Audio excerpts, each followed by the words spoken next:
mohon maaf lahir dan batin.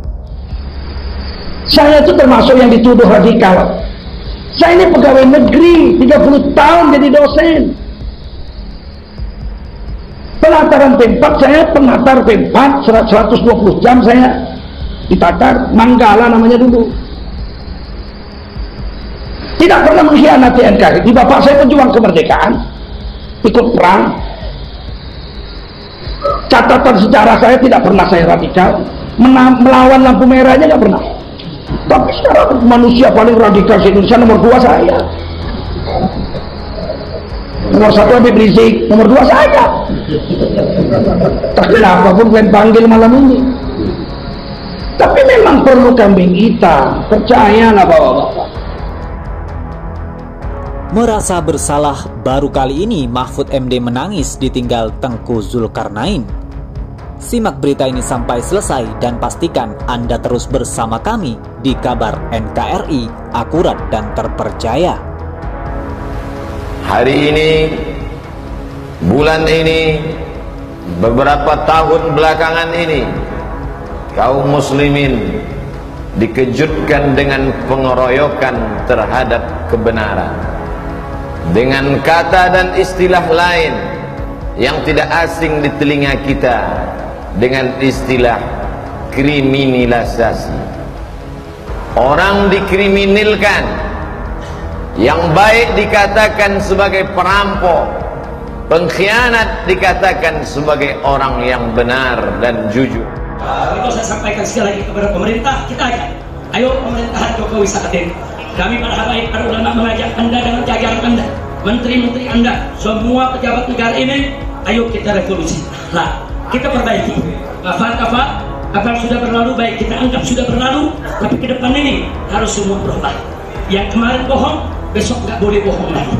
Yang kemarin khianat, besok nggak boleh khianat lagi. Yang kemarin ingkar janji, besok nggak boleh ingkar janji lagi. Yang kemarin ulama dikriminalisasi, besok tidak boleh lagi mengkriminalisasi ulama. Ada ungkapan bahwa umat Islam di Indonesia ini dipersulit. Ada kriminalisasi. Bahkan direkam, yang ngomong itu direkam. Tidak usah sampaikan namanya, direkam. Ustadz. Kriminalisasi ulama di Indonesia, kita ini umat Islam digencet, kita ini ditekan. Yang ngomong itu adalah orang yang punya ratusan majelis taklim. Yang ngomong itu hari-hari sering muncul di TV.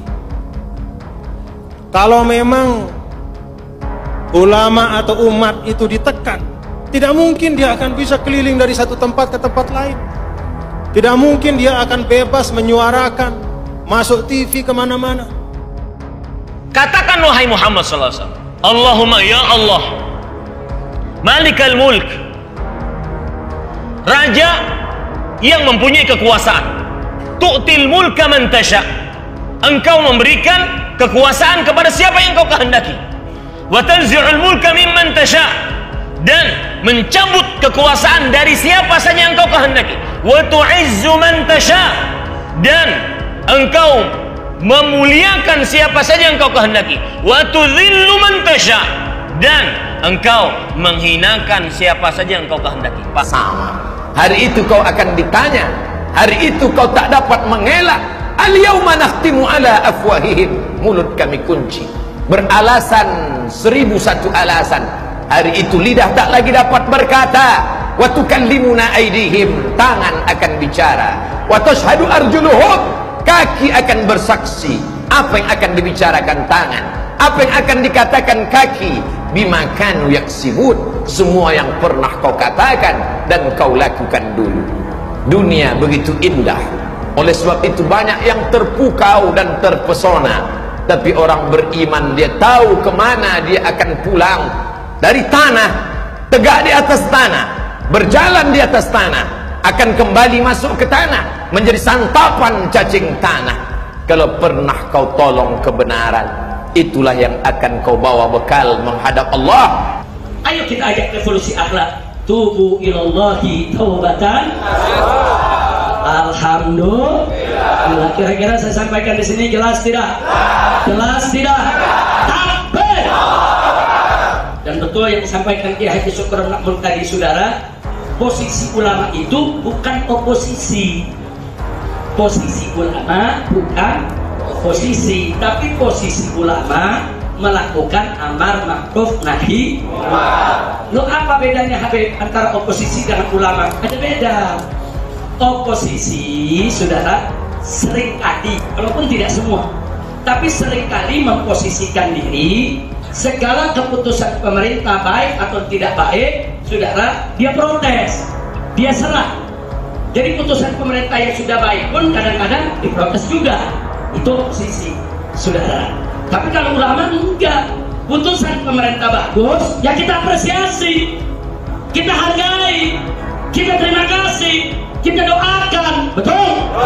Tapi keputusan yang tidak baik, yang merugikan rakyat, yang merusak agama, yang bisa menghancurkan negara, wajib untuk kita kritisi. Takbir. Itu saya tanya, kalau gitu posisi ulama mulia tidak? Mulia tidak? Mulia tidak? Jadi ulama ini lebih tinggi dari oposisi, sudah. Lebih tinggi dari oposisi. Kenapa? Karena mata ulama jeli, dengan ilmunya aja jeli. Oh, ini keputusan bagus, apresiasi. Oh, ini keputusan jelek, kritisi. Dan ulama tidak akan pernah mundur dari itu, enggak, saudara.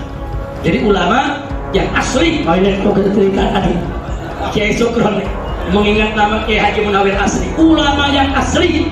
Nah, ulama ada dua, ada asli, ada ulama-ulamaan. Ada ulama-ulamaan. Lu maksudnya apa? Ulama-ulamaan yang ngajak umat ke sorga-sorgaan. Karena kalau ulama asli ngajak umat ke sorga siap ikut ulama asli? Takbir. Kita mengatakan yang hak ya hak, yang batil ya batil. Maka kita tidak akan pernah takut. Kenapa? Kalau Allah meninggikan, maka pasti tinggi, tidak akan ada yang merendahkannya. Tidak akan pernah takut kita. Laumata laim, la nakhafu laumata laim. Kita tidak akan pernah khawatir, takut kepada siapa saja yang mencela, karena kita yakin, seyakin-yakinnya Allah yang Maha Kuasa, yang meninggikan Allah, yang merendahkan Allah.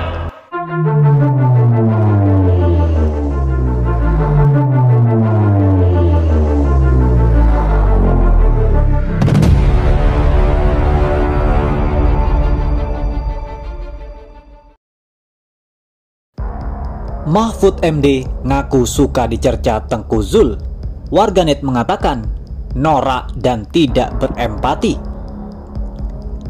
Cuitan Menko Polhukam Mahfud MD yang ikut berduka cita atas wafatnya Ustadz Tengku Zulkarnain mendapat respon sejumlah netizen. Bahkan ada warganet yang menganggap cuitan Mahfud MD soal Tengku Zul norak dan tidak berempati. Respon warganet itu lantaran Mahfud MD sempat mengaku sering dicerca oleh Tengku Zul saat masih hidup. Selamat jalan menghadap Sang Khalik, Tengku Zulkarnain. Saya sering merasa dicerca tanpa alasan yang tepat oleh almarhum, tapi saya diam karena saya tahu almarhum merasa sedang berjuang. Baru saja ada berita beliau wafat. Saya sudah rindu lagi kepadanya. Semoga Allah mengampuni dan memberi surganya, tulis Mahfud MD lewat akun Twitter. Kritikan itu seperti yang ditulis pemilik akun Peta Buyung di media sosial Facebook. Warganet itu menilai pernyataan Mahfud MD terkesan norak dan tidak berempati. Saya pikir banyak sabda Rasulullah SAW yang menganjurkan kita untuk bertutur kata yang baik terhadap orang yang berpulang kepada Sang Khalik. Ada juga pesan yang menegaskan bahwa iblis sangat senang dengan wafatnya seorang ulama dibanding 70 ahli ibadah. Almarhum Ustadz Tengku Zul, saya biasa menyebut beliau begitu, di mata saya adalah seorang yang bersahaja dengan dakwah lebih mengedepankan nahi mungkar. Karenanya banyak tausiahnya yang tidak sejalan dengan rezim ini. Tweet Pak Mahfud ini membuat saya sedih dan terkesan su'ul adab pada almarhum. Diksinya cenderung norak dan tidak berempati.